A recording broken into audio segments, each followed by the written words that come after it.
Нацаг доржийн нэрэмжит Улаанбаатар хотын төв номын сангаас сар болгон нацаг доржийн нэрэмжит шагналт зохиолчтой уулзах уулзалтыг зохион байгуулдаг.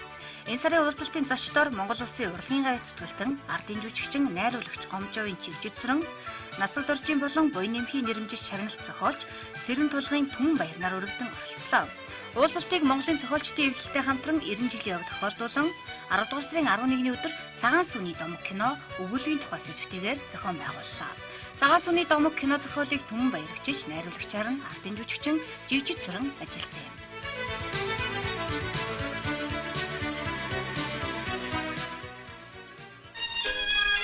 Саяхан Москвагийн киноны дээд сургуульд төгсөж ирсэн залуу найруулагч Чигжидсрэн анхны киноныхон зураг авах ажлыг дуусч эвлүүлэх ажилд ороод байна.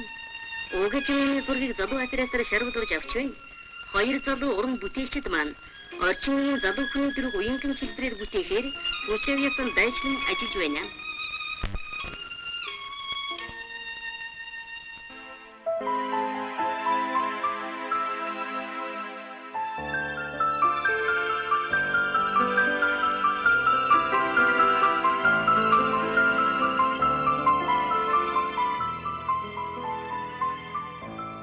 Зохиолчтой нацаг доржийн мэдрэсний 100 жилийн хойд зориулж хийсэн Баримтат дуран сайхны 6 анги цуврал юм аа. Тэгээд зүгээр амьдралын төвхөж ярихад бол манай эмээ бол над ярьдаг байсан нацаг доржийн ижигийн тухай. Багам гэж авгаа байсан. Нутагтаа сайхан багам гэдэг. Үнэхээр сайхан хүүхэн байсан гэж манай эмээ ярьж байгаа. Тэгээд нацаг дорж ижигээ дурайсан сайхан хүү байсан юм аа гэж. Яа харахгүй тэр том зохиолчтой бол би бараг нэг конкурс төрсөн өссөн нэг юм төв байх шиг байгаа юм. Тийм учраас би нацаг доржийг бол их хөндлөж явдаг. Манай ижигийн нөхөр энэ төр бол найз нар байсан, герман цамсорч байсан. Ийм төв бас байдаг. Тэгээ манай ээж нэг удаа ярьсан. Гэхдээ нацаг доржийн тэр германаас бичсэн захианууд бол ерөөсөө яг шүлэг зохиол байсан шүү дээ. Одоо захиа гэж хэлэхэд бол хэцүү гэж. Тэгэхээр тэр ийм нандин нарийн холбоо надад байхгүй нацаг доржтой. Тийм учраас би нацаг дорж яхан шагналыг бол хайлж хүндэлж явдаг юм. Учир нэг би 55-25 гэдэг энэ кодыг хүн бүхэн асуудаг. Энэ номон дотор бол Монголын уран сайхны 55 киноны бүтсэн түүх гэдэг юм уу да. Дотроос нь харж бичсэн. Ийм судалгааны нэг үйлдэл байна. Зохиолоосоо эхлээл яаж уран бүтээлчд хоорондоо харилцаж байсан, ямар зовлон тохиолдож байсан, яаж хүлээж авч байсан, юу нь өөрчлөгдсөн киноны төрсөн түүхийг бол бичсэн ийм ном байгаамаа. Ер нь зохиолч нараас одоо их сүрхий одоо надтай дотносж бие биенээ ойлгож сайхан бүтээл хийсэн олон зохиолч нар бий.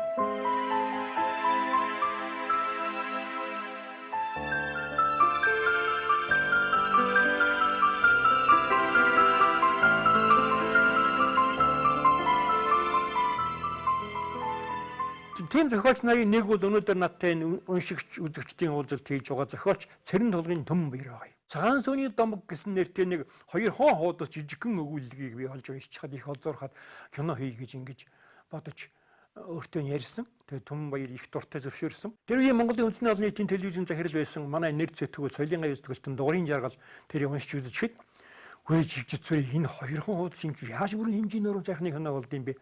Чи юу ярьж байна гэдгсэн. Тэгээ жаргалт хэлсэн. Гүй энэ хоёр хон хуудас хэмжээтэй ч гэсэн багтаамж томтой над зохиолч нь. Дахиад таг үлгээд унш гэсэн юм хөрөө. За толгойч нь багтаал болно гэж юм бол хий гэж. Тэгэж энэ Цагаан сүний домог гэдэг миний одоо телевиз дээр очиод хийсэн анхны бүрийн хэмжээний уран сайхны кино л доо.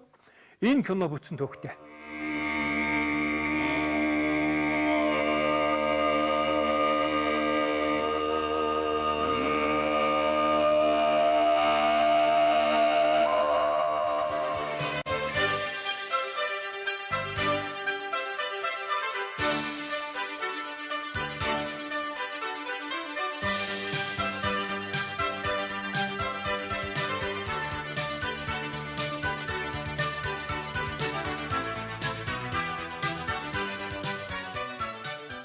Номын санд бол нэг брэнд зүйл байх хэвээр. Тэгээд тэр нь бол нацаг доржийн номын сан, нацаг дорж болон Улаанбаатар хот гэдэг хоёр одоо манай тэр брэнд байгаа юм л да. Тэгэхээр ер нь бол бид хүний барьж байгаа зорилго бол нацаг доржоо бид нэр одоо сурталчлаа. зурдалчлаа. За одоо бас энэ хүний уран бүтээлийг бас илүү дэлгэрүүлье те. Энэ хүний цахим санг үүсгий, энэ хүний зохиол бүтээлүүдийг нь монгол бичгээрээ бичиж хүүхдүүдийн мунд уншуулъя, уралдааны зохион байгуулъя. За сайн уншсан хүүхдүүд Нацагт оржийн шагнал тэр хүний уншигч шагналаа олгоё. За дээрэс нь одоо Монголын зохиолчдын хэлнээс олгож байгаа энэ яамнаас олгож байгаа Нацагт оржийн шагнал зохиолч гэдэг одоо 100 орчим зохиолч байна. Энэ хүмүүстэйгээ уулзъя. За энэ хүмүүс маань одоо зарим нь бол байна, зарим нь бол байхгүй болцсон байна. Энэ хүмүүс маань одоо байхгүй ч гэсэн одоо энэ байхгүй хүмүүсээ бид нэр дурсъя. Байж байгаа хүмүүстэйгээ бидгээд ярилцъя. Энэ хүмүүсийнхаа хийж исэн зохиол бүтээлүүдийг нь одоо хэрхэн яагаад энэ зохиол бүтээлийг төөрөсөн, Нацагт оржтой холбоотой ямар замналыг туулсан тэр болгоныг нь одоо олон нийтэд түгээе, архивлж үлдээе гэдэг зорилгоор энэ уулзалтыг бол хийж байна.